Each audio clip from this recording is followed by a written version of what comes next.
Hi, I am Katina Horton, the Love and Freedom Toxic Relationship Recovery Coach. And today's Bible teaching is entitled 8 Ways You Know You've Experienced Betrayal Trauma by a Family Member or Friend. That's 8 ways you know you've experienced betrayal trauma by a family member or friend. And number 1 is that you experience internal turmoil, right? You experience that inner turmoil, and you might ask yourself, what in the world is turmoil? Turmoil would be described as a combination of inner conflict, right? Inner struggles, uncertainty, where you're walking around going like, I'm not sure what just happened, right? And emotional pain. So it'd be like a culmination of all of the above, right? And so when you think about it, betrayal occurs when someone supposedly, right, who's extremely close to you and supposedly that you can trust, right, like a family member, a friend, a spiritual leader, etc., when they break your trust, right? And Dr. Henry Cloud says in order for trust to occur, you have to have 5 essentials. Number 1 is understanding. Number 2 is motive. Number 3 is ability. Number 4 is character. And number 5 is track record, right? And so when you have number 1, when you experience inner turmoil, right? What's happening is you're alternating between self-gaslighting about what just took place, right? With him or her or them, if it's a group of people, right? And if it's tribal gaslighting involved and tribal betrayal involved, right? So you're walking around with cognitive dissonance / self-gaslighting, right? You're alternating between the two of those, right? And then in Psalm 55, 1 through 2, we have a situation where David experienced betrayal trauma by a friend. And in Psalms 55, 1 through 2, it said, God, listen to my prayer and do not hide from my plea for help. Pay attention to me and answer me. I am restless and in turmoil with my complaint. So he brought his complaint to the Lord. He let the Lord know, I'm in turmoil. I'm hurting here. Can you please help me out, right? I need some help going on here, right? Number 2, the second way that you know you've experienced betrayal trauma by a friend or family member, the word spoken by the betrayers cause harm, right? And so what happened is that the betrayer or betrayers are filled with deceit. The words that they speak are filled with deceit, gaslighting, toxic envy, and jealousy, right? It's evidence that all of the above is there. And in Psalm 55, 3, it says, because of the enemy's words, because of the pressure of the wicked, for they bring down disaster on me and harass me in anger. So that lets you know, just from what David said, right? His enemy's words, the pressure he felt, right? And what they did is what? Harassed him, right? They brought disaster on him by harassing him. So their words were what? It was toxic and it was cutting like a sword, right? It was like a dagger that they stuck in his chest, right? Number 3, the third way that you know you're experiencing betrayal trauma by a friend or family member, right? Important spiritual leader, etc., is that you experience symptoms of being bit by the viper spirit in your head, mind, body, soul, and spirit, and your entire nervous system has been hijacked and is under attack. And I just realized what I said, so I'm going to repeat number 3. The third way you know you've been experiencing betrayal trauma by a family member, friend, or spiritual leader is you experience symptoms of being bit by the viper spirit in your heart, not in your head, but in your heart, your mind, your body, your soul, and spirit.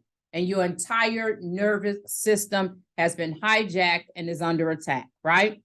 Viper snakes, when you have physical viper snakes, you're bit.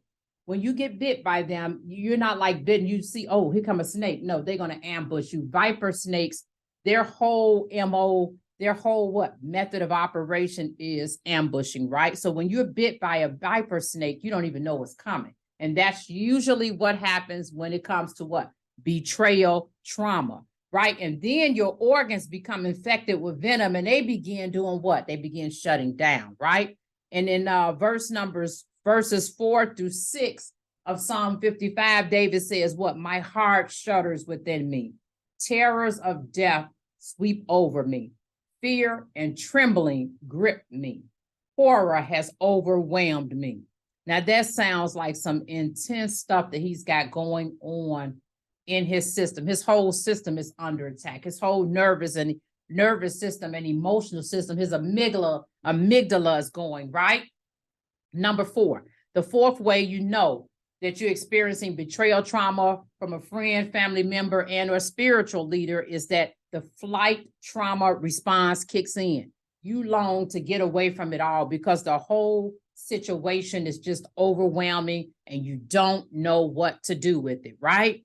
And it says in verse 6 of Psalm 55, I said, if only I had wings like a dove, I would fly away and find rest. So he just wanted some type of respite, right? That's David said, I just want to get away. He said, how far away I would flee. I would stay in the wilderness, Salah. It's like he had to pause right there. Like it's just, Salah means you just got to take a pause. Like I'm just so overwhelmed. I'm so outdone with the situation. I'm so at a loss for words. I'm just going to pause right here. Salah, right? I would hurry to my shelter from the raging wind and the storm. David wants to get away. He cannot believe what happened. He's in shock. He's in disbelief, right? And he says, I just want to get away from it all, right? Number 5, the fifth way you know that you're experiencing betrayal trauma from a friend, family member, and or spiritual leader, right? Is that you desire justice for your offenders slash betrayers, right? And you keep thinking to yourself, something needs to be done about this. Somebody got to do something. Somebody got to do something. So you're thinking either yourself, right? People you know got to do something. God's got to do something. You want justice, right? You desire justice for your offenders slash betrayers. And in Psalm 55, 9, 10 through 11, it says, Lord, confuse and confound their speech. For I see violence and strife in the city.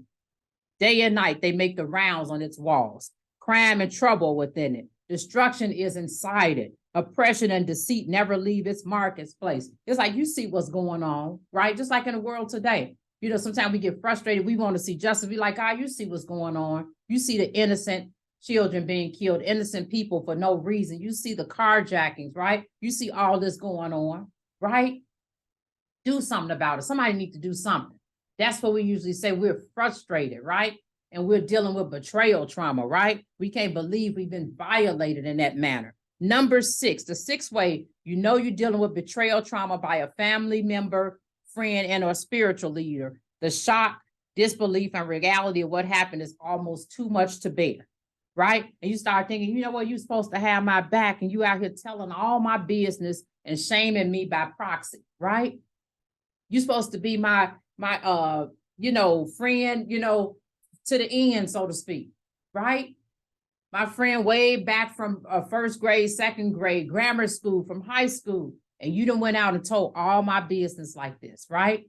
You done went out and done this. You done went out and told all my vulnerable moments. I can't believe you did this. You done told it to your whole small group, and your husband, etc. When I thought I was just telling you, not knowing what you were going to do with it. That type of thing, right?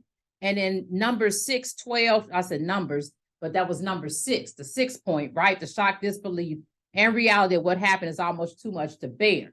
But in Psalms 55, 12 through 14, David expressed his. He said, now it's not an enemy who insults me, otherwise I could bear it. It's not a foe who rise up against me, otherwise I could hide from him. So he's dealing with the shock, belief, disbelief, and reality of what's happened. He said, but it's you, a man who is my peer, my companion and good friend. We used to have close fellowship. We walk with the crowd into the house of God. It's like, I can't believe it's you. I can't believe you would do something to me like this. We sitting there breaking bread together, having communion, right? Going through our hardships and vulnerabilities, and I'm laying it all on the line, disarming myself, right? Taking the leaves off, and you wish to do this to me, right? Number 7, the 7th way you know that you are dealing with betrayal trauma from a friend, a family member, and a spiritual leader. You're alternating between being angry and wanting revenge and wanting to be in the presence of God, right? I hope, and I know when I went through this program called Divorce Care, and I went through it at a church, And we were watching a video, and one man said, "Oh, I pray for my ex-wife every day." And the whole group was like, "Oh."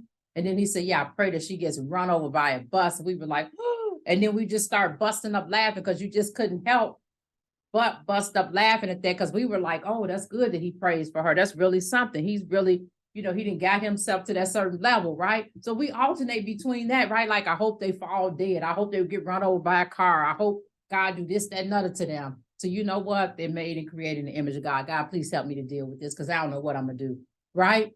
We alternate back and forth. I'm a Christian. I need to be the higher person. This is not who I am anymore. I'm beyond this in my growth mindset. To, like, you know what, God, just rip them to shreds, rip them into pieces. We alternate back and forth, right? And even David alternated in Psalm 55, 15 through 15 through 19. It says, "Let death take them by surprise. Let them go down to Sheol alive." He's basically saying, send them to hell, because evil is in their homes and within them. Let death take them by surprise. Let them go down to Sheol alive, because evil is in their homes and within them, is what he said, right? "But I called to God," this is in verse 16, "and the Lord will save me. I complain and groan morning, noon, and night, and he hears my voice." He's like, God gonna answer me eventually, some point, with all of this going on. He said, "Though many are against me, he will redeem me from my battle unharmed." And then in verse 19, "God, the one enthroned from long ago, will hear and will humiliate them."